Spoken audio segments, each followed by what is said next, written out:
Hello guys, welcome back to my channel. As you can see in the picture today, let's start the story of where Issei was the reincarnation of the heavenly demon god. Long ago, 1,000 of years ago in Japan was a demon that terrorized the world. He was known as the Demon King of the Far East, an unstoppable force that threatened the entire supernatural world until he eventually was sealed away.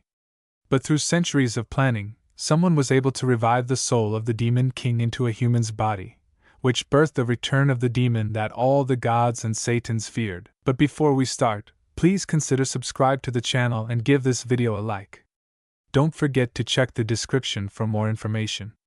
Now let's get into part 1. Issei Hido, name that while not known by many, was a being that caused such massive destruction and chaos in a short time around 1,500 years ago in ancient Japan. Nobody knew where he came from or his origins. Just that he appeared and plagued the country of Japan with his evil. He devoured men, murdered innocent women and children without an ounce of regret or care.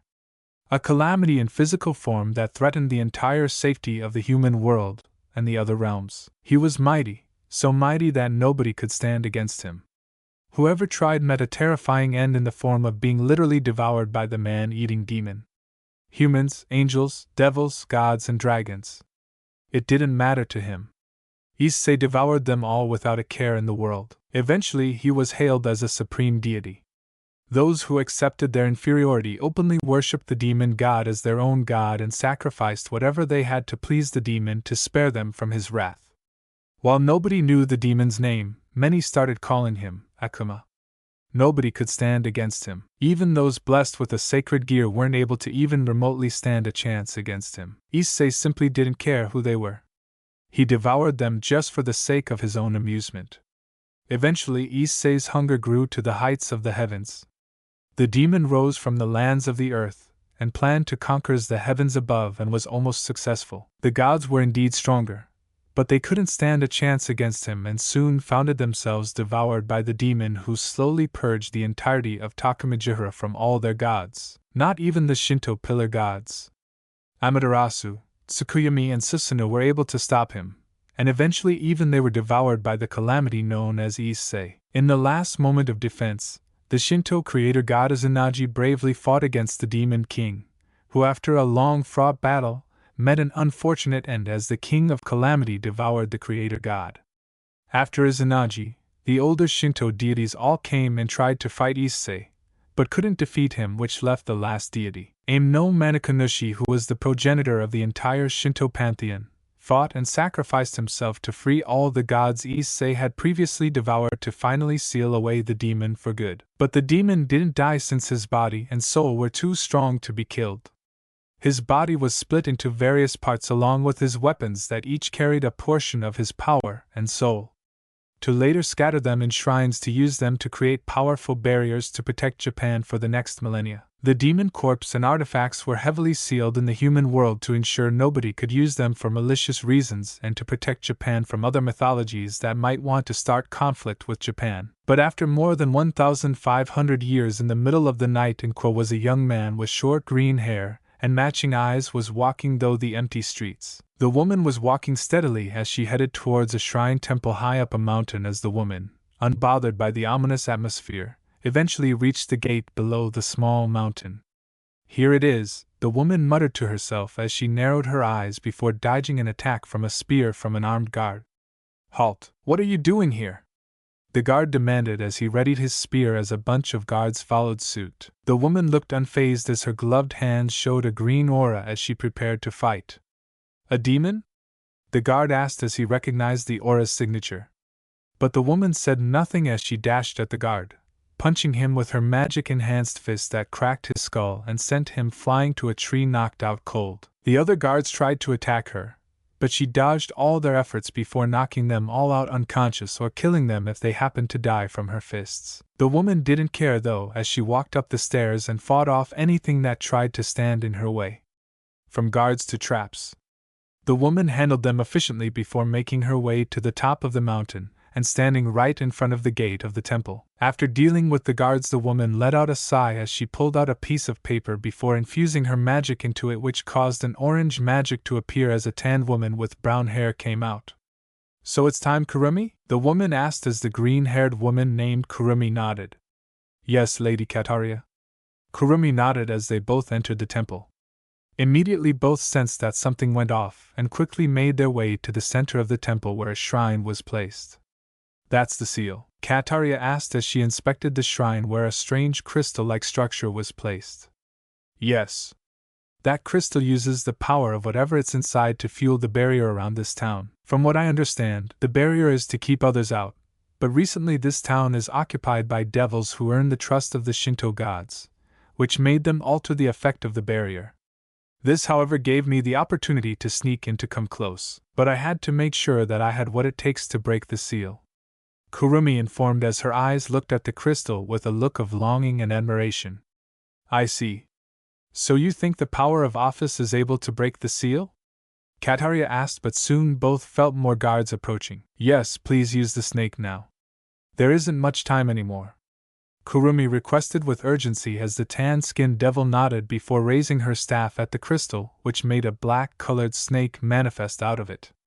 The snake floated towards the crystal before wrapping itself around it. Moments later the crystal shattered into pieces as what appeared from the crystal was an old bone piece of something. It wasn't big, but it wasn't small either. Like around 5 inches in total in length. Kurumi raised her arms and took hold of the object before turning to Kataria. Let's go. They're coming, Kurumi warned as Kataria nodded and teleported away, leaving the temple desolated with the demonic object missing. Eos erupted as the guards rushed in only to find nothing there. They sure would have a great time explaining that to the Camus. Scene change. A week later. It has been a while since Kurumi had stolen the bone piece as she was now walking across the streets towards her next destination. It was a decent-sized house as she turned to the nameplate of the building. Haida Residence. Kurumi gave a thin smile as she opened the gate and walked over to the door and pressed the doorbell. Humming. A male voice spoke from the other side as the door soon opened, revealing a man in his mid-20s. Ah, Dr. Toho. Please come in. The man welcomed Kurumi, who nodded as she took her shoes off. Thank you for your hospitality, Mr. Hayadu. Kurumi politely thanked him as the man nodded and guided him inside. My wife is in the bedroom. Her condition is getting worse. I was hoping that you could do something. Goro Hayadu informed as Kurumi emotionlessly followed him. I'll try to the best of my abilities, Kurumi replied as they both entered the bedroom where a very much-looking pregnant Miki Hayadu was laying on the bed. Hey, Kurumi-san. Miki uttered in pain as she was covered in sweat. Kurumi gave a small nod as she walked over and took something out of her bag.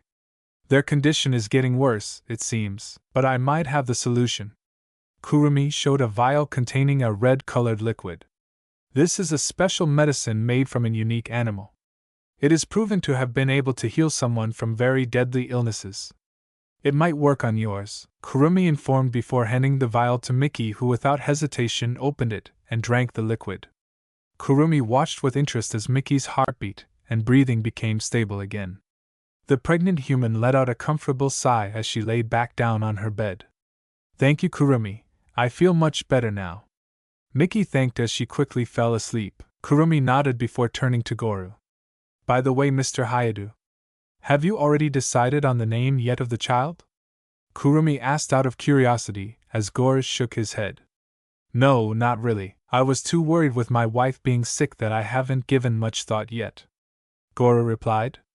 Kurumi nodded as she grabbed her bag and headed her way out of the room.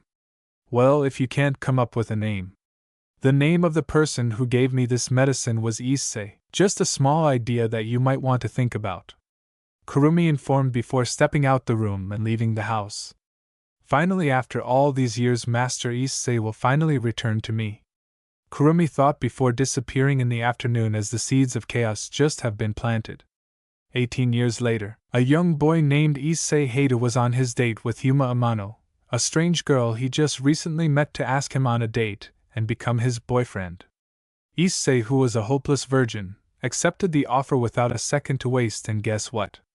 The god is fucking killed. Now laying on his back in a puddle of his own blood, Issei was looking at the orange sky as the life was fading out of his eyes. Am I really going to die like this? I just wanted to touch some boobs, Issei hopelessly thought as he didn't have the strength in his body to even move. Only if I was stronger and smarter, I could have gotten myself a nice girlfriend. What a fool I was. His thoughts kept on rambling until his eyes slowly started close forever. I just wanted to become someone better than myself, with that final thought to say, laid there dead. No sign of life as the body kept on leaking blood on the cold floor. But suddenly a shift occurred in the air, which made all the crows fly away and started shrieking, as the blood that was pouring out of Issei's body slowly disappeared as the hole in his gut that he received from his date started to close up. His brown hair grew a few shades darker as suddenly a twitch of his finger appeared. Slowly Issei opened his eyes as the dark brown eyes were replaced by a soul-piercing crimson pair along with a vertical slit like a cat's or a dragon's. Hushing his body of the hard floor, Issei stood back up on his legs as he kept on blinking for a couple of times as the young man grasped his hair and body and clenched them tightly. His face was that of shock, which soon turned into one of a twisted ecstasy. Issei. Maniacal laughter roared through the park as the orange sky was becoming darker and darker by the moment as the moon weakly shined at the young man standing in the middle of the park. Finally, I'm back in human flesh, Issei exclaimed with sadistic joy as he looked at the fountain before jumping on the tip and aiming his body at the moon. I never have been so excited. Where are the humans? The woman Issei jumped down and twirled around with glee. It will be a Calamity. The Calamity just have been reborn. Issei Haidu, the physical manifestation of the Calamity, stood back on his feet after more than 1,000 of years sealed away on a fountain in the park where he just had been reborn. It will be a Calamity, Issei said happily to himself as he spread his arms and took a deep inhale of fresh air. So many humans running amongst each other like maggots. There are even bats and crows nearby. They would make a great meal to celebrate my official return for. Issei laughed to the sky as he jumped down from the fountain top before looking at the place where the boy that he took the body over just died. Being a bit interested in what happened, Issei looked through the boy's entire life in a few seconds before his face turned into one of disgust. Dear Komi, that brat was utterly pathetic, but hey, it was because of his foolishness I finally came back. So there was a plus side to him, I guess, Issei said to himself before recalling something from the memories. Taking out the piece of paper the other Issei received right before the date, Issei looked at the symbol of the paper. The summoning circle. Isn't that from Rinia's family? Issei asked himself before shrugging before shoving the paper back into his pocket. What to do? Kill some humans? No, that's boring. That crow that killed the brat, I must thank her for her service. In a flash, Issei seemed to completely disappear in the night, ready to create a massacre. Inside of the abandoned church, Rainer has just arrived after killing her date and was ready to report. Entering the building, her fellow companions were all waiting for her. Took you a while, Rainer? Finally killed the boy. The blue-haired fallen angel that looked that she just was done with her shift in the Soplands asked a black-haired fallen angel who scoffed. Of course. That boy was too easy to lure, and now his corpse are feeding the crows. Rainer replied with a smug tone as her allies nodded, but all froze as a sudden wave of malice ran through them as a voice spoke to them. I think you have it from my dear Yuma. It will be the crows' corpses that will be feeding me. All fallen angels turned to the altar within the church and saw Issei sitting legs crossed with an arrogant grin on his face. How are you alive? Rainer asked, confused as she created a light spear and readied herself to throw it. When you kill someone, make sure that they stay dead, but that tip will be useless since all of you are gonna die right here, Issei exclaimed before jumping off the altar and slowly walking over to the terrified murder of crows who all readied their light spears. They each threw at him, making Issei grin as without even stopping his walk. The light spears all shattered the moment they reached him, which made them all shocked to their core. What? All the fallen angels uttered in disbelief as Issei just smirked before disappearing. The only male of the group was first as Issei grabbed him by the throat and swung him across the entire church. The speed Issei moved was undetectable by any of the fallen angels as the male fallen angel was suspended in the air before Issei came behind him and ripped his head off his body before landing back on the ground with the fallen angel's head in his hand. The body of the fallen still flew across the church and eventually crashed into some dusty furniture. Sorry, but I'm not into guys.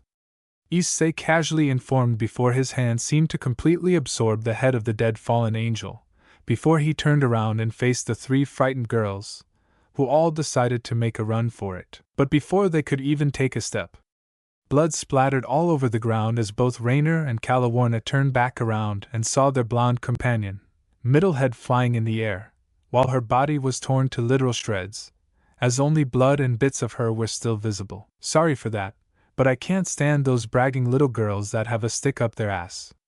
Now seeing that these two are dead now. What do with you two? Issei asked with a sinister smile before slowly walking towards them. The sheer malice of Issei's presence prevented both from escaping as both just fell on their knees with their head low to the ground desperately begging for mercy. Please, Issei. Please spare me. I'll do anything. I let you have sex with my body. Just please don't kill me. Rainer begged as Issei stood now in front of them. Alwarna didn't say anything. Her body refused to move without being told by the literal demon in front of them. Issei looked in between the pair, his crimson eyes looking at them for a moment before thinking. We both have a nice body. I think I keep one as a pet. Let's see, Issei thought before grinning. I see, then raise your head, Rainer. Rainer obeyed as she sat back up and looked Issei in the eyes. Issei slowly walked over and leaned down. Issei brought his face forwards as Rainer recognized what he was planning to do. Having no choice but to accept, Rainer brought her face closer to his and started kissing him. They started kissing for a moment before Issei lifted Rainer back up her feet and wrapping his arms around her body. Rainer moaned at Issei's touch, but soon felt something off. Slowly Issei's eyes opened as his mouth revealed a bunch of eraser shark teeth as his face and mouth expanded to an inhumane degree before Issei literally bit into Rainer's face. Rainer tried to scream while struggling to grasp, but the young man didn't let go as Rainer helplessly struggled in arms before bit through her skull, which ended her life. Alwarna didn't dare to look up and just felt the blood that splattered out of Rainer's body fall onto her hair and floor. Her body kept shaking as breathing became harder for her. Slowly, Issei ate Rainer's body completely, leaving nothing apart from blood behind. Issei's face returned back to normal as Issei let out a burp as a black feather came out of his mouth. Bam! I forgot eating birds and crows' raw leaves feathers in my mouth. Should have Kurumi cooked you first, Issei said before tossing the feather away and looked down at the last fallen angel. Issei raised an eyebrow as Calawarna kept on shaking in fear. Crouching down, Issei pulled her up by the hair and smirked at her horrifying face. Aren't you gonna beg for your life? Calawarna fearfully shook her head as she answered with tears rolling down her face. I won't. That would be pointless, she replied, making Issei laugh. Indeed. That would be indeed pointless. Those that beg for mercy after a battle are the ones that disgust me the most. You or whatever her name was had it coming after looking down at me first when I wasn't in control of my body. Such maggots irritates me the most. But you accepted your inferiority, and you're waiting for a quick and painless death, aren't you? Issei asked, making Calawarna slowly nod her head. Yes. Calawarna accepted her fate and closed her eyes, hoping that it will be over soon. Well, killing you would be a waste, Issei honestly replied before standing up, which forced Calawarna to stand back up as well. Issei looked at her with a grin. I made up my mind. I think I'll keep you as my pet, Issei stated, shocking. Calawarna didn't believe what she was hearing, but knowing that this might be her only chance to survive, she accepted her new role. I understand, Master Issei, Calawarna submissively replied, making Issei smile. And a fast learner too. You will do well under me. I don't know where Kurumi is off to, most likely pulling the strings behind the scene and being the puppet master of my return. Now let's go. You'll be serving me from now on, Issei declared as he grasped Calawarna by her ass before vanishing in the church, back to the Haida residence. Issei uncaringly walked inside of the building with Calawarna right behind him. Immediately his father noticed him. Hey sport, how was your date? Guru asked from the couch as he failed to notice Calawarna behind Issei. Issei walked in the living room as his mother wasn't present. I had better, Issei casually replied before looking his father in the eyes as Guru's head suddenly exploded from his body, painting the walls with blood and bits of flesh. Fucking disgrace of a sperm. I can't believe I have such pathetic descendants. Issei cursed to himself before placing his hand on Gora's decapitated body, which caused the body to turn into a light blue-colored gem before Issei ingested it in his own mouth. Ugh, forgot how disgusting absorbing these monkeys are. Tastes like a cloth to wipe shit and vomit. Fucking disgusting. Right when Issei said that, his mother came out of her room and walked down the stairs. Goru, what was that sound? Mickey asked as she arrived down the stairs and looked horrified at her son and the strange woman with the walls covered in blood. Mickey was about to scream, but her body suddenly froze as Issei appeared before her and looked at his mother with disgust. You're uglier than what my own mother used to look like, all shriveled up and gray like overdated flesh. Your body isn't worth absorbing, but your soul might be useful, Issei said before making his mother's body explode as the entire living room was painted with blood. But Issei wasn't bothered and just looked at the small glowing white sphere in his hand. Issei grabbed the sphere and put it in his mouth before swallowing. I forgot that souls taste like a cloud, Issei said as he looked back at Calawarna. Clean all of this up while I'm gonna take a bath, so don't bother me. When you're done, make some dinner for me. Human good or human flesh, it don't matter.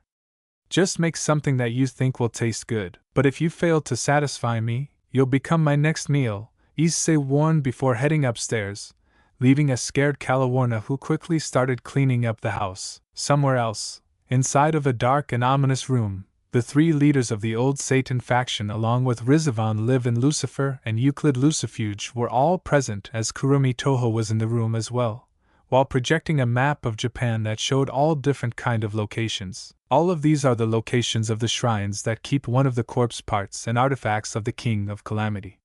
If you desire to retake the underworld or gain more power for yourself.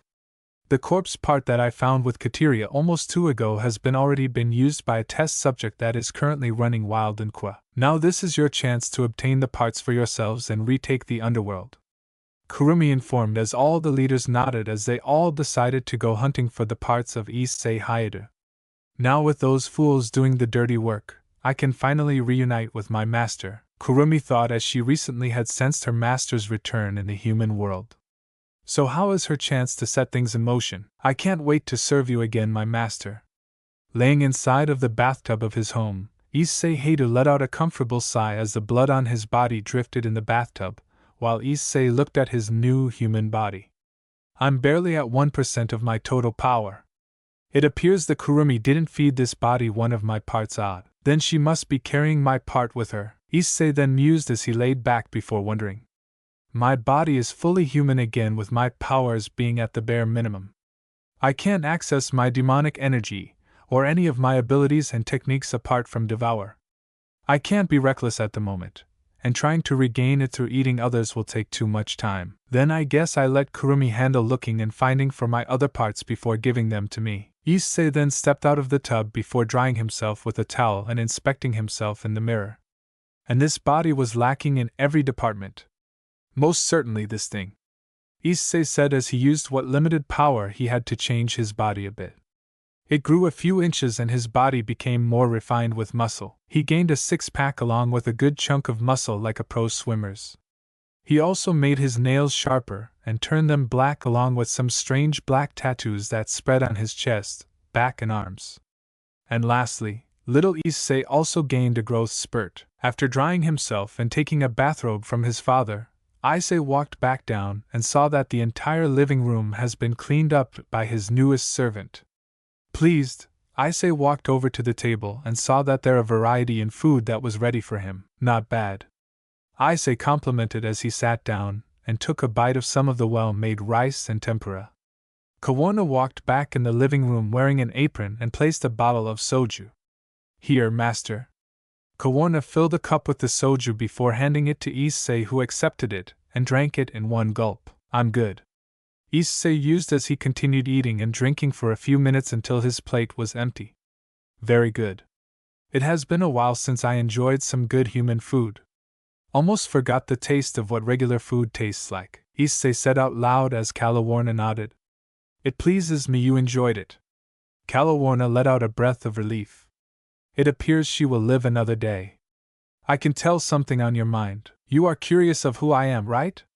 Issei knowingly asked as he stood up and sat down on the couch and gestured for Calawarna to follow him and sit next to him. Issei brought Calawarna's head on his lap and started playing with her hair like a cat. I'm in a good mood right now, so ask me what you want to know. Calawarna gulped as she calmed her nerves. Who are you exactly? From what our scouts told us, you were just a regular human that carried a sacred gear.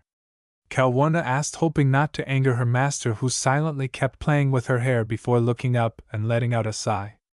Well, I'm not lying of who I am. I'm a Saida, but an Issei Hidu of the past. This body was previously in possession of the boy also named Issei Hidu, which was the brat Rainer killed.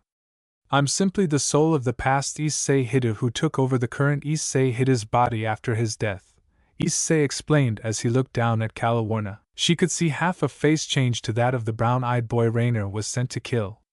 So the Hydu that Rainer killed is still inside of you like a prisoner, or did he actually die? Calawarna asked, making shake his head. Neither. He isn't dead, nor he is a prisoner. This will sound confusing to you since you most likely don't understand the concept of souls much. But in simpler terms, when the brat was born, I, who was just a small slither of a soul, manifested with the brat's soul. Over the years the brat lived his life. That little slither of my soul slowly fed on the brat's soul without anybody noticing. Slowly I started to regain my consciousness, but I didn't have the strength to take over the boy's body. But thanks to a miracle, which was Rainer, she not only killed the boy but also broke his heart, which in turn greatly weakened his will. So using that chance while he was laying dead, I slowly started to devour the rest of his soul completely, thanks to him not having the will to fight anymore. This made me able to fully manifest my consciousness back and take over the boy's dead body. To be more precise, the brat was like sustenance that helped me be reborn, and now his soul is gone. Issei explained before letting out a long sigh. Calawarna started to understand, but that rose the obvious question. But then who are you, Issei Hydu of the past?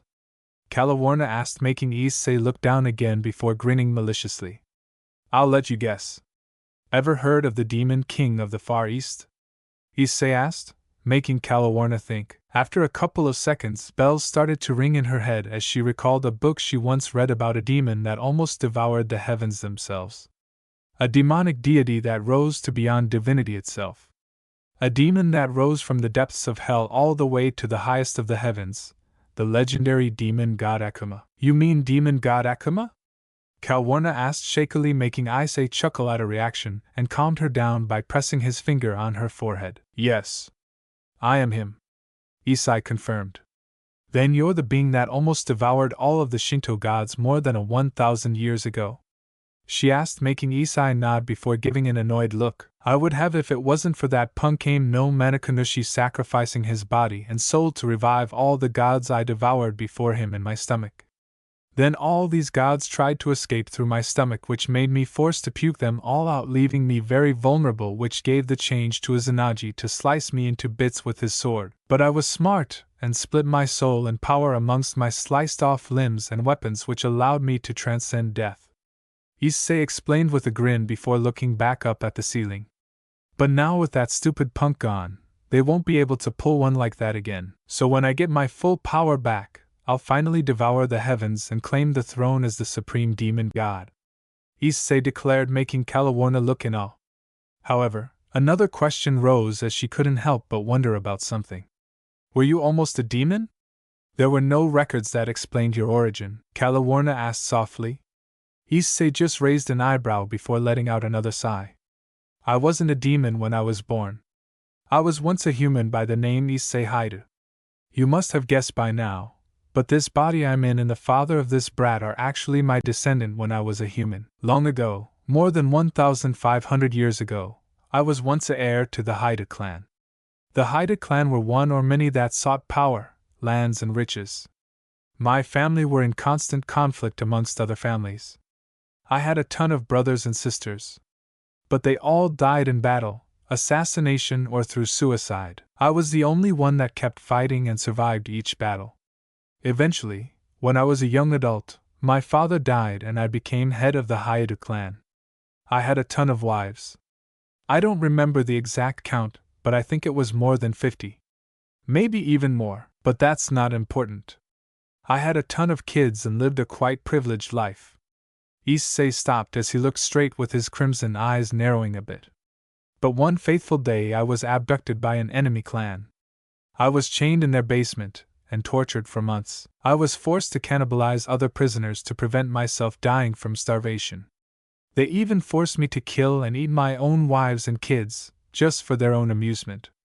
Eventually I lost all sense of humanity, and in my deepest moments of despair, summoned the devil to the human world. It was a woman that offered me the chance to fight against everybody. In return for that chance, I will have to help her in the future, which I assume is the current era. But back to me, the devil woman left me a black spider lily which I ate without thinking for a moment of hesitation. I slowly evolved from a weak human to a power-hungry demon without mercy and care. I killed everybody that stood in my way. Men, women, children, my own blood and flesh. I destroyed by rival clans and my own. They were nothing to me anymore, as nothing of my past life was important to me. What I truly care for is myself and my own desire. From that point I kept conquering territories and slowly purged Japan of any life that existed. Normal or supernatural, I killed and devoured them without exception. Yaukas, angels, fallen angels, devils and even gods and dragons. I killed and devoured them without stop. Eventually, I reached a level unlike any other. I became the strongest on earth and continuously destroyed my opponents. No matter who they were. Even the sacred gear users weren't much of a challenge. At some point, I wanted to take my goals to the higher level and challenge the heavens themselves. I fight and conquered all the gods I came across. Even the pillar gods were no issue. Hell, even the creation god Izanagi fell victim to my power, and I devoured him as well. But it came to an end when I went after the ancient deities before Izanagi, devouring each deity after the other. Eventually I came across the man where it all began, Aim no Man Akanishi. It was my toughest fight, and I really had to try against that man. But eventually, after perhaps months of fighting, I finally was able to weaken him to the point that I could have devoured him. But he selflessly sacrificed himself to somehow revive all the gods and deities that I previously had devoured in my stomach, which forced me to vomit them all out. And using that chance, Izanagi sliced me into pieces. But like I said before, I saved myself by splitting my soul and power amongst my corpse and weapons, which bring me all the way back here. 1,500 years later, where my faithful servant from back of the day find a way to reincarnate me into my descendant's body using a fraction of my soul. Crazy story, right? Issei asked as Calawarna just nodded as she took the entire story in. After a minute, she couldn't help but smile as she looked back at her master. So you're planning to finish what you started from all that time ago? She asked, making Issei nod. Yes. And you'll be by my side like a good servant. Issei answered before lifting her up and making her sit on his lap. You'll be mine forever, Issei stated before kissing Calawarna on the mouth, which made the fallen angel kiss him back with full force as the two started their intent love-making. Somewhere else, the loyal maid of Issei Haida suddenly felt a wave of dread wash over her, as she had an unpleasant feeling all of a sudden. I feel something is off, she thought to herself before resuming her work. After Issei's teamy night with Calawarna, Issei woke up from the smell of delicious food being prepared for him. Brining himself to stand up, Issei made his way to the table and sat down. Calawarna placed a cup of coffee on the table, which Issei gladly took. My master, what are your plans for today? Calawarna asked, making Ase swallow his coffee before answering. Honestly, it depends. I'm tempted to kill these devils that are lingering around this town. They are high-ranking devils in status, if I'm not wrong. So that would attract the underworld to me. I can't really have that now with my power at its minimum. So we'll have to stay low and play along. I'm not going to that human school. I figure something out with the devils when they come and ask questions. Issei answered as he took another sip of his coffee. Understood. But I should also inform about the other reason we were here. Calawarna began as Issei interrupted her. You mean the excommunicated holy maiden with that healing sacred gear, right? Personally, I don't see any use for her. Her sacred gear is a basic healing technique, with it being able to affect any race. I can teach you healing magic 10 times more effective than that. Issei spoke, boredly making Calawarna nod as she wasn't surprised that her master had an ability superior than a rare kind of sacred gear, but the idea of being able to learn such magic did intrigue her. "You're willing to learn me that, my master?" she asked, making Issei nod. "Yeah. But first I need more of my power back. After that I'll have to transform you into a demon like myself back in the day. It makes teaching that kind of magic much easier," Issei replied as he finished his cup. Calawarna nodded as she took the cup and refilled it. "So what should we do with the nun?" Calawarna asked. Issei rested his head on his fist before thinking. "From what I can tell from Rainer's memories, the nun is naive and easy to manipulate. Being sheltered in a church with no actual social life makes her an easy target. I can leave her to the devils here, but perhaps I can use her to see how far I can push the soul. Let's give it a try," Issei thought before looking back at Calawarna. "Maybe I can make something useful out of her. Apart from healing, she isn't good in any form of magic or something else from what I get. I think I'll use her as a test project to see what I can make of her. I want you to go back to that church and clean things up. Also, I will go find Kurumi to obtain some of my powers back. If things go well, you and that nun might prove to become useful to me in the future.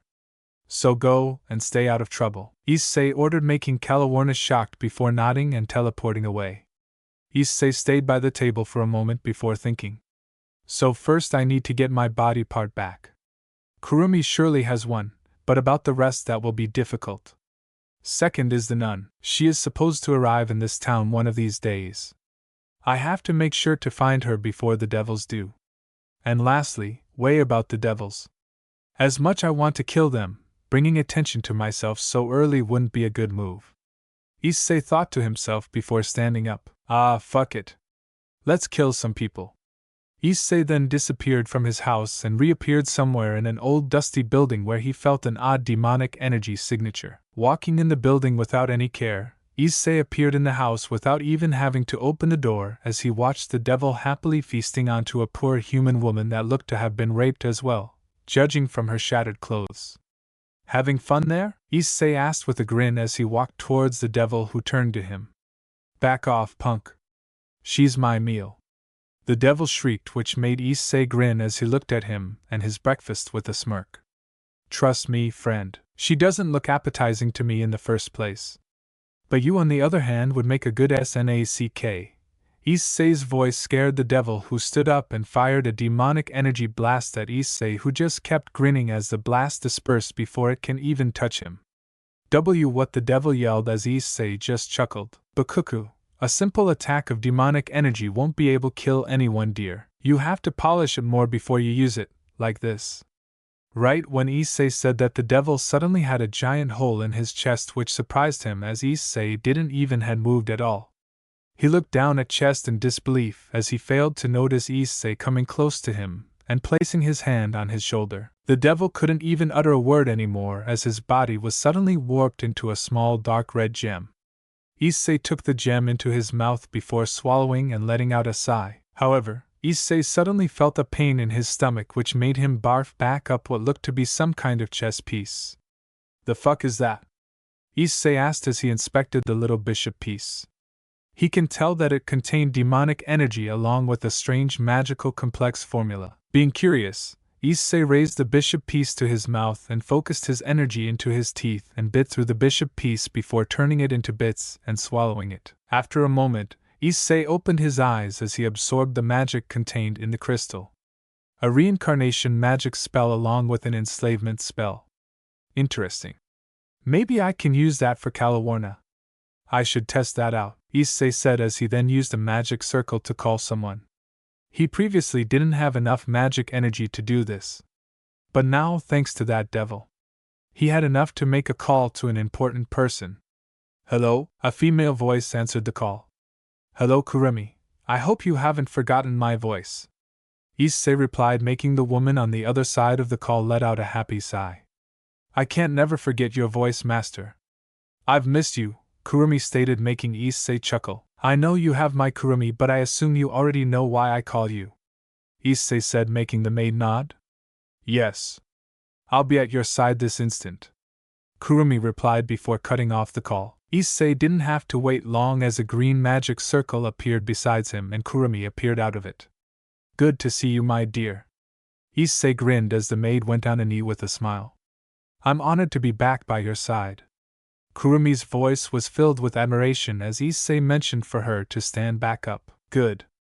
You haven't changed when it came to your loyalty. That's good, Issei said as he walked up to her. Not wasting a single moment, Issei kissed her on the lips, which the maid happily returned. However, Issei kept it short as he broke the kiss, much to the maid's disappointment. Not yet. We have a lot of important matters to talk about. Such as my body parts. Issei inquired, which made Kurumi nod as she took out a box and revealed the old bone. One of your pieces, my master. It was the one here found at Inqua. Kurumi informed, making Issei nod as he took the bone. It was one of my horns back in the day. Well, at least that is one of the entire puzzle, Issei said as he ate his own horn before swallowing it. For a moment nothing happened as Issei's crimson eyes just glowed for a bit as Issei let out a wild grin. Well, at least that is 5% restored. Any process on the other pieces? Kurumi nodded. I've been able to convince the old Satan faction and the super devil Rizavon live in Lucifer to hunt down for your body and weapons to help them with their own plans. However, currently all the other parts are heavily guarded, thanks to me stealing this part 18 years ago. It would take a lot of effort to steal them all back, Kurumi informed as Issei nodded before grinning. That's no issue. When the time comes for the devils to take my parts, I will help them by disrupting the barriers. Just now I sensed a connection with all my parts that contains my soul. I can even control them to a degree. So when these fools are ready, I will disrupt all the barriers in Japan so they can steal the parts from me, Issei revealed, surprising Kurumi, who smiled in return. Marvelous idea. I will inform the leaders about the development. I inform you when they are ready. You can dispel the barriers. This will certainly cause a huge conflict, Kurumi warned. Well, sometimes we have to take the risk. Anyhow, I will be busy with a side project for the next couple of days. Call me when you need me for those barriers. Also, don't tell them that I'm back. I don't want to be bothered by these annoying bats for now, Issei ordered, which made the maid nod. Understood, my master. Kurumi then vanished back to the old Satan faction as Issei was left alone. Well, step 1 done. Time to find that holy maiden, Issei said to himself before letting out a sigh. Things are looking to become entertaining in this new era. Time skip.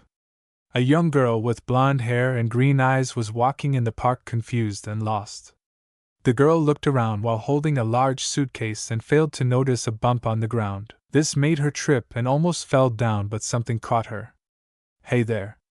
Careful now. The blonde girl opened her eyes as she found herself in the arms of a handsome young man with beautiful crimson eyes. I'm sorry I'm so clumsy, the girl apologized, but Issei just gave a small, don't worry. You look lost. Do you need to be somewhere? Issei asked, making the girl nod. Yes, I am looking for the church in this town, the girl replied, which made Issei nod. I see. I'll bring you there. But first, what's your name? Issei asked, making the girl smile as she looked at her hero. Asia? Asia Argento? May I have yours? Asia answered with a bright smile. Issei, hi dude, pleasure to meet you, Asia. Issei answered with a smile of his own. Let's get you to the church. I happen to know someone there. Issei gestured for Asia to follow him, which she did, not knowing she was walking straight into her own doom. As Issei guided Asia to the empty church, he made some small talk to not look suspicious. He witnessed her use her sacred gear on some crying monkey on the street and later explained how she got excommunicated from the church for healing a devil. Issei had to hold in the urge to laugh out loud. Being kicked out for her doing her job but not knowing better. Like, talk about being ignorant. After making their way to the church, Issei turned to Asia. I'll go inside and tell my friend that you're here. She is normally the only way in the church today. Wait a moment, Issei ordered as he entered the building. Asia nodded as she patiently waited for Issei to return, which after a minute he did with a large smile on his face. Come inside. Issei held open the door as Asia walked inside of the large church and looked at it with curiosity. It looked much like an ordinary one but had a bunch of odd ornaments and statues standing around. Calawarna, who wore a nun's uniform, walked towards them with a smile on her face. "You must be Asia. It's a pleasure to see you here." Calawarna greeted the blonde nun, who smiled as she bowed. "It's an honor to have been received by you," Asia thanked, making Calawarna nod her head. "No worries, sister. Today you will work here alongside me. But first, you must do the welcoming ritual," Calawarna informed, which confused Asia. "Welcoming ritual?" she asked, confused, as Issei started explaining the obvious trap they had placed.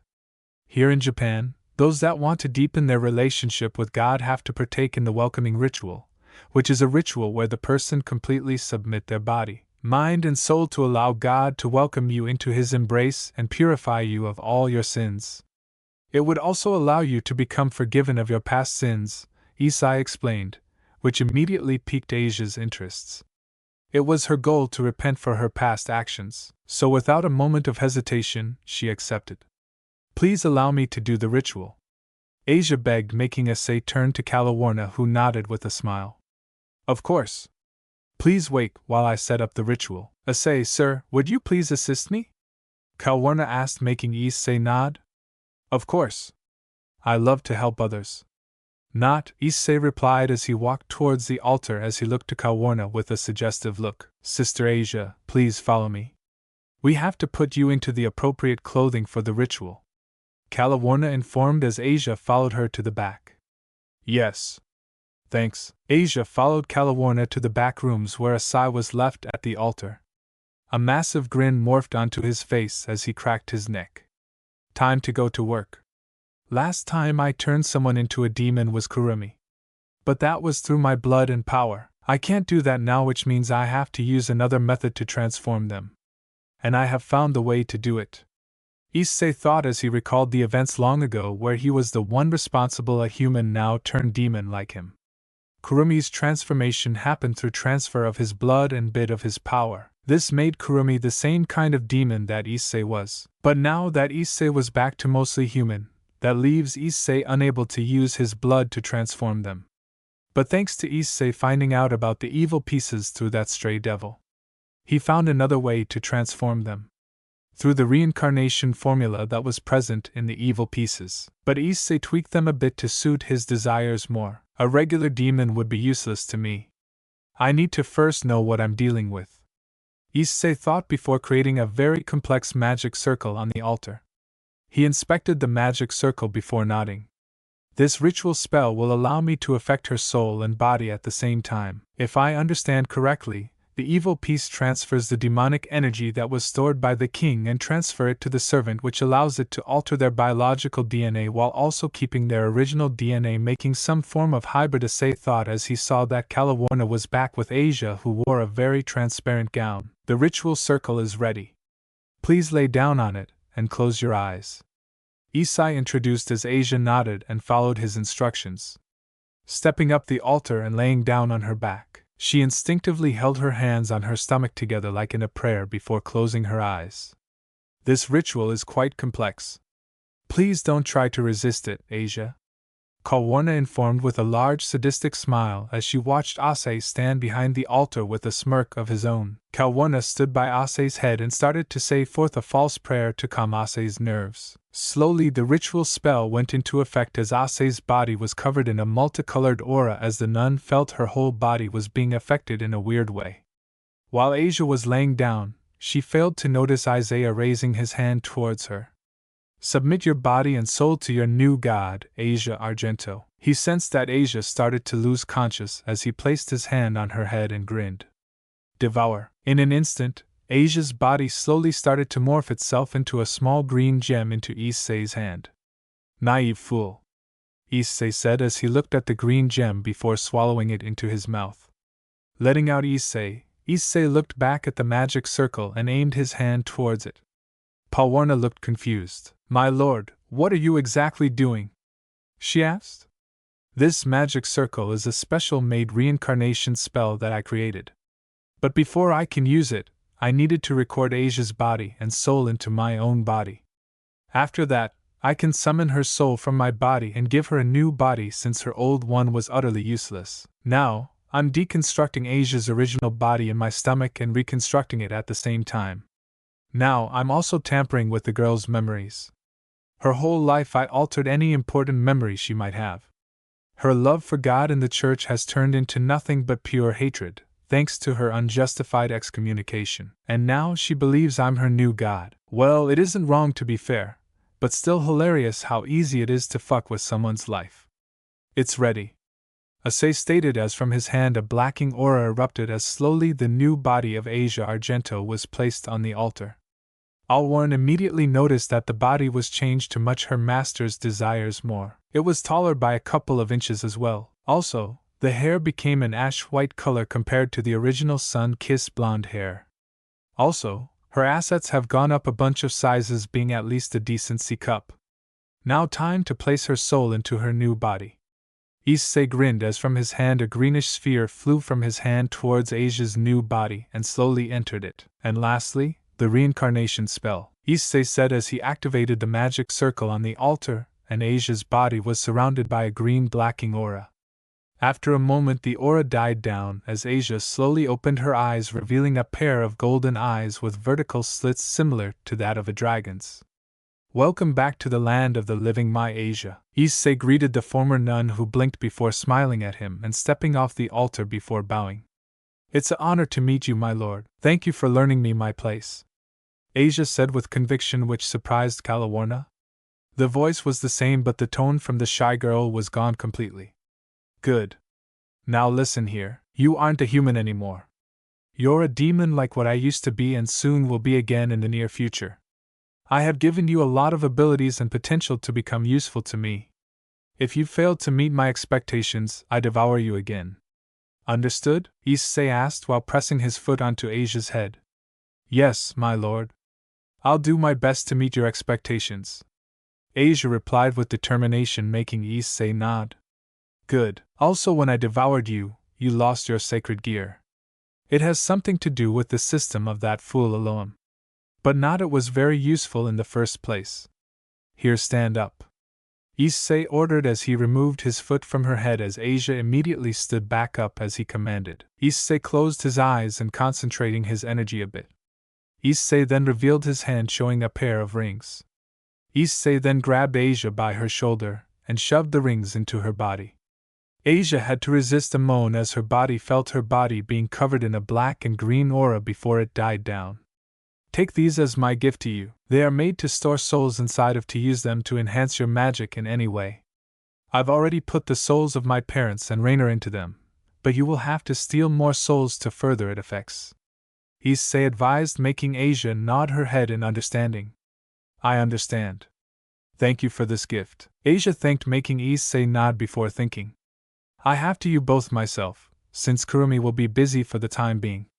Also, Kawarna, you're next. But I'm just going to change your body since you're already loyal to me, Issei informed, which made the fallen angel nod.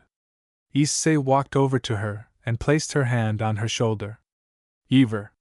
Kawarna was then turned into a dark purple gem, which Issei swallowed as well. After a moment, Issei held out his hand towards the altar, where he created another magic circle similar to the one be used on Asia, and summoned Kawarna's body from it. Compared to Asia, Calawarna stayed mostly the same. He then also summoned her soul as well and activated the spell, as Calawarna was reincarnated as well into a demon. Calawarna soon woke up as she stood up and immediately kneeled for her master. Good, now that's done with, here is the plan. Since both of you are now demons with both having different specialties and abilities that I decided for you, I will personally train you for the time being.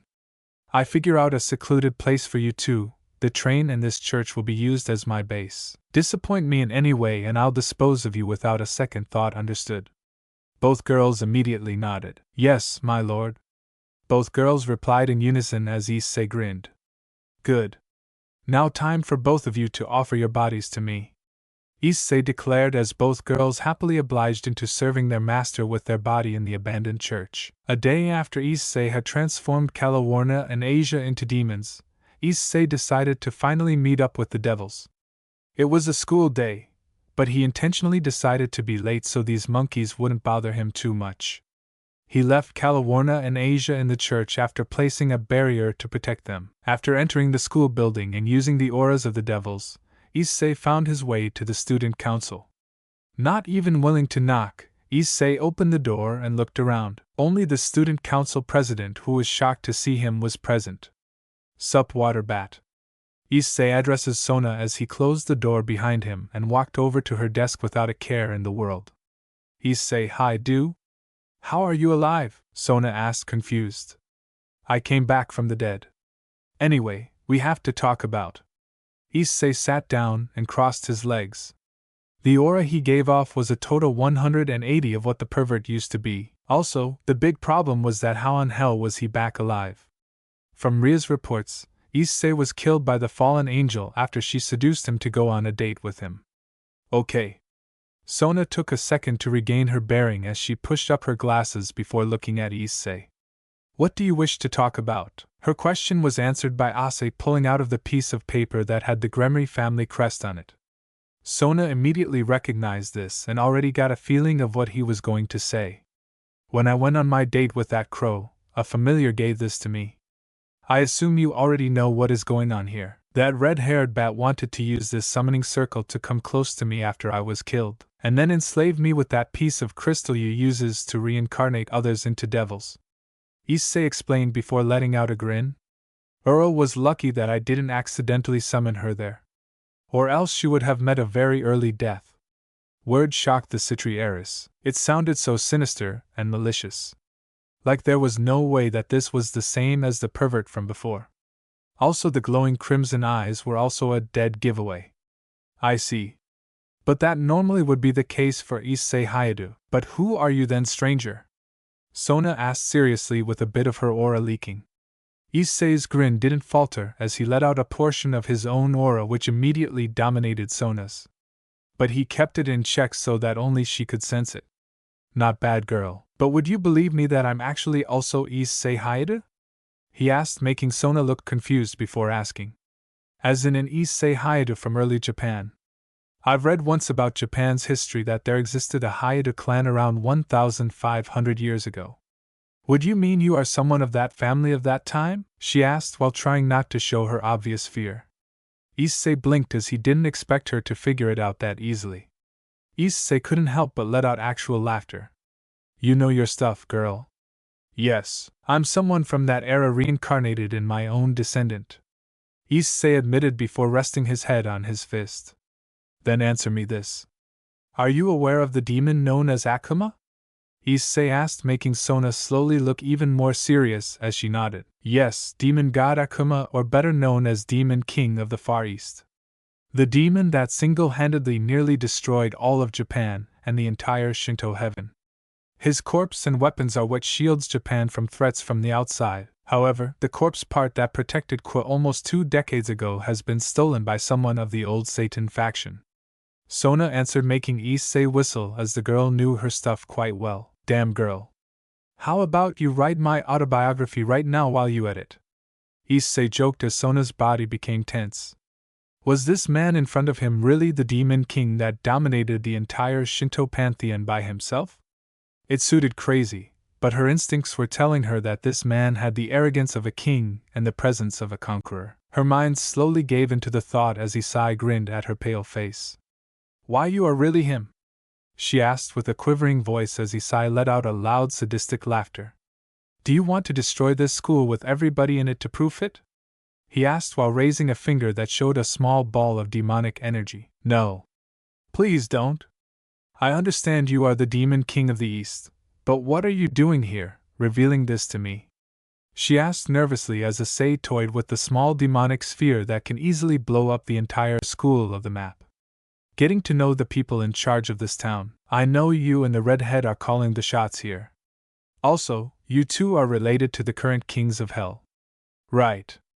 It makes more sense to make use of you rather than kill you off," Issei nonchalantly replied, making Sona nervous at the casual mention that he would kill her and Rias, knowing the consequences of their siblings hunting him down. Sona let out a sigh to calm her nerves. "Are you saying you want to strike a deal with me?" she asked, making Issei chuckle before shrugging. You're assuming too much, girl. If I want something, I'll take it with force. It's more of finding something that might prove useful to me in the future when I restart my conquest. Issei replied, making Sona narrow her eyes before realizing something. You want me to stay quiet about your return. You could have easily hidden away, but you needed to show yourself around us for some reason, which leaves you having no other choice than to explain yourself to one of us. And most likely, you want me to enter some form of contract to prevent me or Rias to report you to our older siblings. So any theorized as Issei gave her an actual interested look. You're more clever than I expected. Yes, you're right. I need to be in the open for a bit, but you noisy devils will start asking questions. So here I came to you, the one that thinks before they act, and came to offer you a deal. It's called a binding vow, which is the old way of making deals with the devil. Now what I want is you for me to hide my actions and my true identity from anyone, and nobody is allowed to know until I give express permission. In return for that, I will give you a favor that you cash in at any time. Issei offered, making Sona think for a moment. This was a risky making a deal with the demon that the original Satans feared. Sona, however, felt that she might get something good out of this and raised her hand, showing 3 fingers.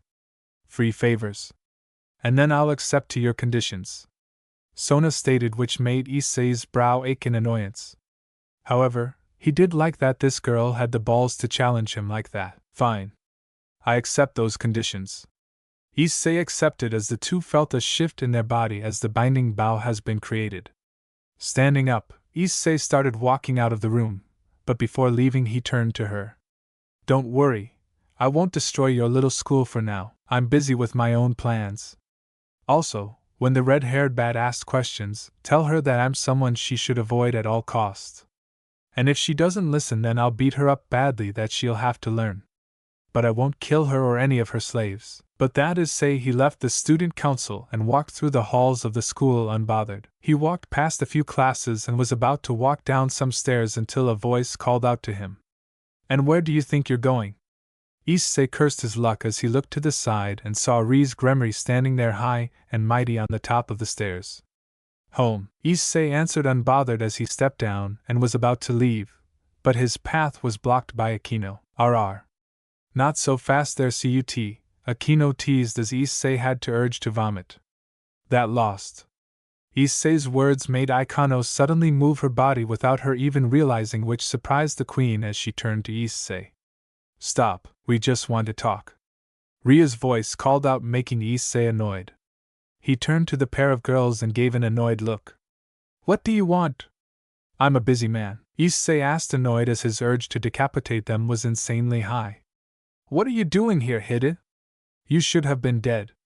Rias asked seriously, which made Issei just raise an eyebrow at her. And how would you know that, princess? Did you have anything to do with my little date with my dinner? Issei asked, which confused as to why he referred to Rainer as dinner. But both looked serious as Rias showed a bit of sweat. Issei, however, was done with the small talk and decided to punish these girls for annoying him. For messing with my life like that, you both should be punished. But the snap of his fingers, Ria's and Akino's clothes were suddenly torn off their bodies, leaving them but naked in the middle of the school as both girls immediately covered themselves and tried to either teleport away or summon some clothes. Yeah, I kinda placed an anti-magic curse onto you both for the next hour, so better start running as you don't want anybody to see you're right. Issei asked with a sadistic grin before turning to the fire alarm of the school and aiming his finger like a gun, and in a moment the device shattered as the alarms around the school started blaring loudly. Both Rias and Akino widened their eyes in horror before running off to somewhere, but it was too late as someone without a doubt has already saw the two girls but naked running away. Well, that's handled. These girls won't bother me again, Issei said happily as he teleported away, not realizing that someone had seen him leave through a magic circle. After Issei's little prank on Rias and Akino, he returned back to his church as Calawarna and Asia were both in meditating positions with their aura surrounding them. Both were extremely heavily focused as they failed to notice Issei's arrival, who watched with a passive look. Asia is the one with more potential, thanks to her natural talent and magic. Calawarna, however, seemed to be more of a close-range fighter. Both are getting close in the hang of their demonic energy control. Issei thought as he left the pair alone as he arrived at the roof of the church and laid down. I guess I've to find other potential servants. That Sonagirl was a high-ranking devil with a talent in water magic. Perhaps she would make a fine addition. But I have to break her loyalties with her faction. This might be tricky, Issei muttered to himself before grinning. That would make it interesting. Issei closed his eyes as he suddenly sensed someone teleporting next to him. Hello, Kurumi? Issei didn't have to open his eyes to know that it was his loyal maid who had visited him. My master, I've brought news regarding the old Satan faction. They are preparing their troops to steal your body parts. If things go smoothly, they will have at least 5 of the remaining 14 that are left. Kurumi informed as she kneeled beside him. Issei opened his eyes before looking back at her. That's good. Let these fools obtain my parts so they can it for themselves. In the end, I'll take them back from them one way or the other. I guess you convinced them to hunt down the parts with the most power, so you can steal the weaker parts while at the same time drawing attention to them. Issei assumed, making Kurumi nod. Yes. The old Satan faction desired to use the stronger parts of your corpse. So that leaves the weaker parts where I will take the chance to steal them back. I've marked every location and have already set teleportation marks. Kurumi agreed, making Issei smirk. Always so ahead. That's why you always will be my favorite. I assume you're also here to tell me I've to dispel the barriers. Issei asked, which Kurumi nodded to while trying to hide her obvious happy smile. Soon, I'll call you tomorrow when the time is right. Kurumi informed before wondering something. But while I will be able to obtain a couple of parts, there is a good chance that I won't be able to get every one of them. How should we handle that? Kurumi asked as Issei just shrugged his shoulders. The moment I dispel the barriers and break the seals, all kind of evil spirits and yuccas will try and obtain my parts. It's like a treasure for them that they could use to become stronger. Honestly, let them have it. It would cause for more chaos, and will pull the attention away from me for the time being. I'm very certain that the Shinto gods are already heavily guarded with the first part being stolen. Issei theorized as Kurumi nodded. Indeed, they have heavily increased security after I stole the part here in Kwa. Kurumi agreed. Then I'll tell the old Satan faction that we are almost ready. I'll call you when it's time. See you soon, my master. Kurumi then vanished as Issei gave a small sigh. Good. Things are speeding up nicely. Issei then closed his eyes again as he took a nap. After waking up, Issei let out a yawn before entering the church. Kawarna and Asia had moved on from meditating to sparring with Kawarna, using a demonic energy lance to try and stab Asia, who was defending herself with magic. Issei looked at them for a moment before thinking about something. Both of them are decent in their respective fields, but I need also a strategist. Sona seems like a smart girl. Not to mention I can tell her that she has something hidden behind her facade, Issei thought, before leaving unnoticed by the sparring partners. And perhaps I can draw that talent out when her guard is dropped. Issei used as he decided to hunt down some random stray devils that were in the area since he was bored. The next day, Issei had arrived back at school. He still hasn't gotten the call from Kurumi to deactivate the barriers, so Issei was off wondering what to do, since nothing really interests him apart from the Citri devil. Issei decided to go visit her, and luckily she was again alone in her room. Entering the room without knocking, Sona looked shocked for a moment before compassing herself and sitting back down. Hello, Issei. What can I help you with? She asked formally as Issei laid down in the couch in her room. Just a bit bored. There isn't a lot to do for the moment. So I came here to chat with you. Issei replied, surprising Sona, who just accepted that what Issei wanted, since she was in no way had the authority to send him away. Fine. What do you wish to talk about? Sona asked curiously as she put her documents down and walked over and sat down on the other couch next to Issei's. Well, what a devil like you is doing in Japan. From what I understood, devils look down on humans and see them themselves as superior. So why are you here attending a school of all places?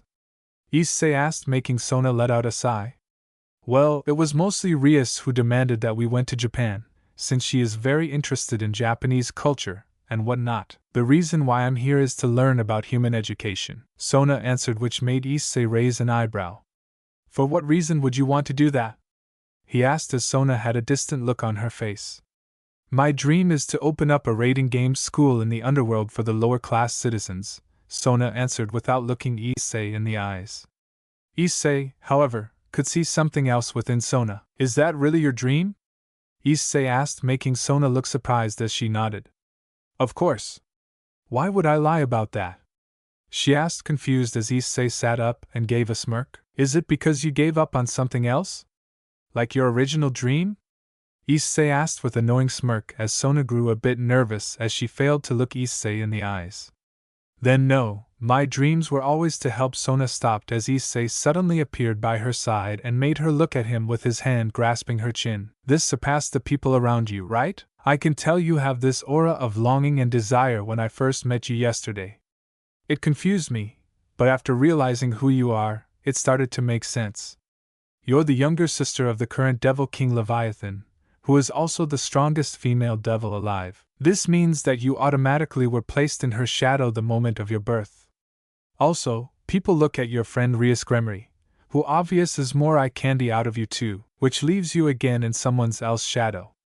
I guess you wanted to be like your sister, but the gap between you two is immense, and even against others of your generation like Rias, you failed to stack up to them. Am I wrong? Issei's words were slowly invading Sona's mind, who started to remember her childhood of being always in someone else's shadow.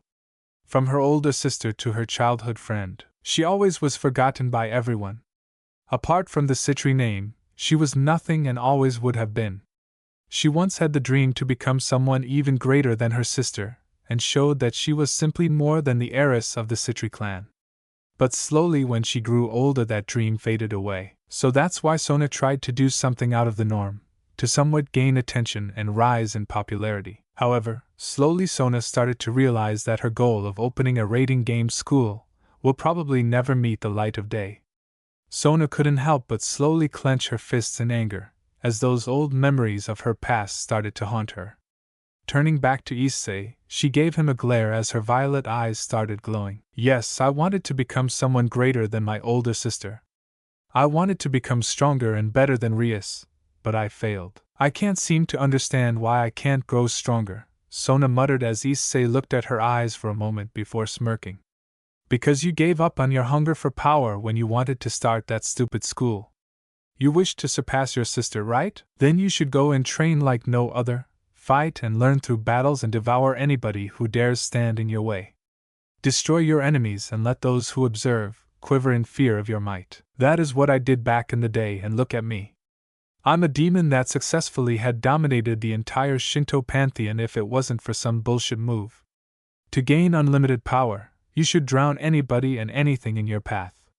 Your family, your friends, your clan and even your peerage. They will only stand in your way if you wish to become the version you dreamt of being. You will need to leave everything behind. Issei's words lingered in Sona's head as Issei stood back up and slowly started walking towards the desk where a picture of Sona with her family was placed. Picking it up, he turned to her with a smirk. Or else you stay like you know and stay being a poor copy of your sister, a slave to your family, and a shadow to Rios. Gremory. Issei placed the picture back on the desk as he was about to leave. But Sona called out to him. Are you telling me that you're able to help me achieve to become the person I want to be? Sona asked with hope. The darkness that had invaded her mind slowly started to devour her logical side and any resistance against the Demon King. Yes, I can. I can make you someone that will make your sister envious of. However, if you wish my help, you will need to drown everyone and everything. Issei replied as Sona nodded before nodding and standing up with a determined look. I'll do it. I'll cash in one of my favors. Help me turn into the person I desire to become, Sona ordered as Issei grinned before nodding. Good. Come to the abandoned church later tonight alone, Issei informed before turning around to leave. There is no going back when you take this bath, Sona. Remember that. But that Issei left, leaving Sona alone, who thought about her actions just now. She looked down as she thought about making such a risky deal. But inside, her inner devil who wanted to become someone her older sister would be envious of. It slowly made her realize that Issei was right. She will stay in her shadow if she doesn't go after her dreams. Looking up, her eyes glowing with determination, Sona nodded to herself. I will succeed. After an uneventful day, Issei finally received the call from Kurumi. So it's time? Issei asked, making the maid on the other side of the call nod. Yes, master, they are ready for the barriers to disappear. Kurumi answered, which made Issei nod. Good. Let chaos run free, Issei muttered as he closed the call before making enhanced sign with both hands and focusing his energy. After a moment, a massive shift in energy erupted as everybody suddenly felt pure malice course through the entirety of Japan and other countries nearby.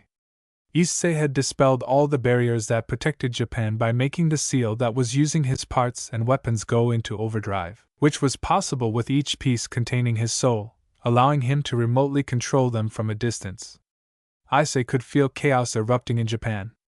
Mostly spirits and yukis who were affected by his power were turned into evil spirits that started to rampage through the lands. These gods will have a good time cleaning them up. Issei laughed to himself as apart from Kwa, who was pretty safe compared to the more populated cities like Tokyo and Kyoto, who most likely have already turned to a war zone. Issei was basking in the feeling of chaos coursing through the entirety of Japan. Feels like the old times, Issei said out loud while watching the blue sky slowly becoming more cloudy with dark clouds. It appears that Susanoo is angry. Issei watched as it soon started raining harshly with a ton of thunder as well. Issei, despite not being able to see them, his senses were telling him that many gods have descended to stop the crisis he just created. It stayed like this for the next hour before a green magic circle appeared as Kurumi came out of it. Greetings, my lord. I've brought you 4 of your parts, Kurumi greeted while kneeling down. Issei sat back up with a grin as Kurumi presented what looked to be body parts of the decaying corpse. He took the corpse parts into his hands and inspecting them. Good. I assume the old Satan faction have the 5 containing most of my power. Issei asked, making Kurumi nod in agreement. Yes. All the old Satan faction leaders and Razavum and Euclid Lucifuge possesses the more powerful parts. What should be our next step going forwards? Kurumi asked, making Issei smirk. Let these fools kill themselves, now that the old Satan faction will be blamed for the sudden chaos in Japan. Everybody will focus their attention on them. Even with my parts, they will eventually die, so let them kill themselves. I'm currently working on making some useful servants here in Kwa. Issei answered, which confused Kurumi. You've taken in new servants? She asked with a hint of jealousy which Issei immediately sensed. He stood up and walked over the kneeling maid and lifted her chin up. They will never replace you, Kurumi. They are more like test project. They are sacrificial pawns I can use to my advantage, as well as seeing what I can make of those with potential. If they fail to meet my expectations, I'll dispose of them like a chef throws away spoiled ingredients, Issei assured, which made the maid smile genuinely with a blush. Thank you, Master Kurumi. Thank to being placed in such high regards by a being that couldn't care less about anybody else. But for now, I need you to guide these fools into their own death. Let them believe that they have victory in their hands, and when they decide to attack, I'll be the one to take my parts back. Issei ordered as Kurumi nodded with a blushing smile. As you desire, my lord. Kurumi then teleported away as Issei looked at parts before thinking. Well, this should be interesting. Issei used before opening his mouth and swallowing 3 of the 4 parts. He kept 1 in his possession as he wanted to test things out before consuming it. Well, Sona should arrive in a few hours. This should be interesting, Issei used to himself with a wicked grin. Time skip. It was the middle of the night as Sona had arrived at the abandoned church. The Citri heiress let out a sigh. Here goes nothing. There is no coming back from this. Sona then knocked on the door. After a minute the door opened, revealing Calawarna. Hello, Lady Citri. Master Issei has been expecting you. Please follow me. Calawarna greeted with a formal bow as she let Sona inside. Calawarna guided Sona through the strange church, like it was a strange combination of an actual church and a Satan cult, with statues of a very demonic figure that Sona didn't recognize, as well with a ton of altars and worshipping areas. Sona followed Kalawarna as they passed by Asia, who was by an altar where an old human man was laying on. Sona watched as Asia held out her hands above the man as a green aura started to come out of the man's body. After a few seconds, the man's body grew old and decayed in seconds, which surprised Sona as Asia smiled before letting the body on fire with magic. Warner noticed Sona's shock as she explained what was happening. This church has turned to pray and worship the demon god Akuma, but you already know that our master's real name is Issei. This church is also used as a sacrificial place for us to obtain bodies and soul for our master to devour. Come, we will enter the dungeon where he is waiting for you. As Kalawarna went down the stairs, a large teal door stood in front of them. Kalawarna opened the door as she turned to Sona. Please go inside. Master is waiting for you. Sona nodded as she entered the dark room. Kalawarna immediately closed the door behind her. Sona, however, didn't look phased as she kept walking forwards. As soon the room was filled with torches, revealing Issei sitting on a black and red throne. Hello, Sona? So you've decided to let your old life behind? Issei asked as he stood up. Sona nodded as she gave Issei a serious look. Yes. I'm more than ready to become stronger, Sona said, determined. Issei liked her determination as he snapped his fingers as a barrier around them was placed.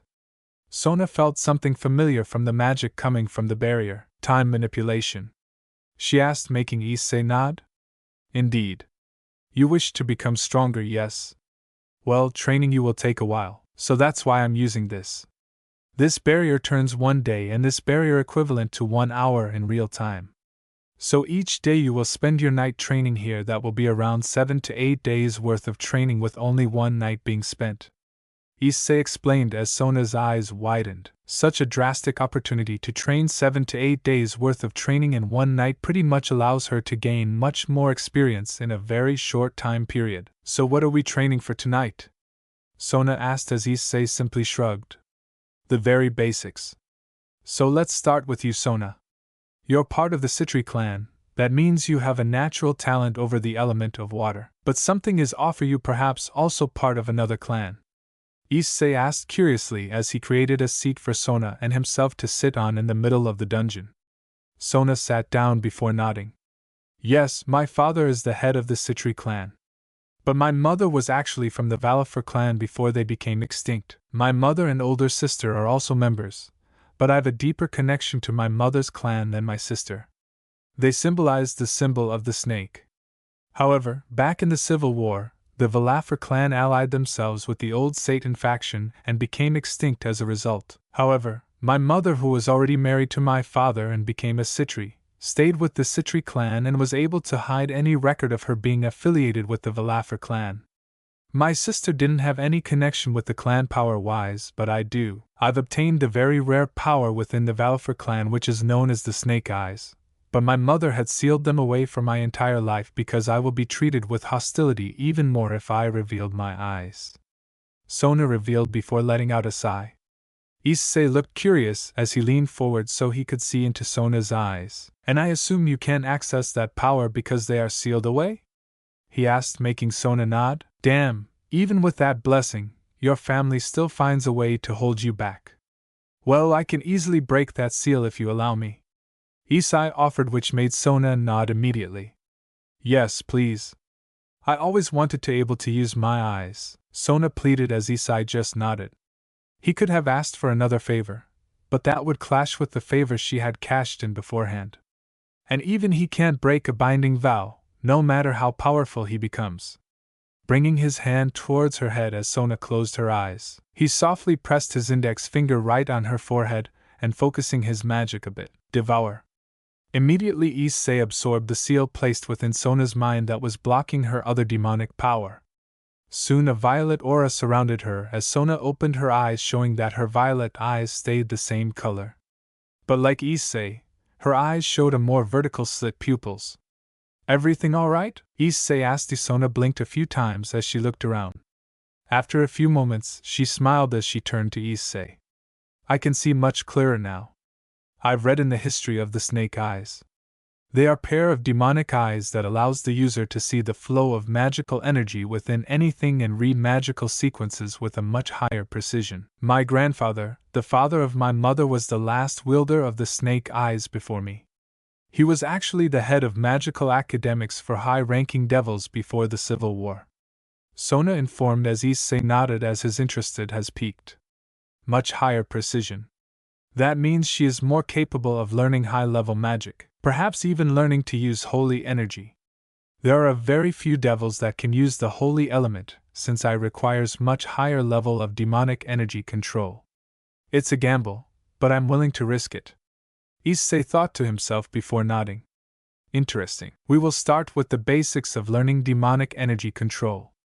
Afterwards, I'll help you master your power over water to a degree.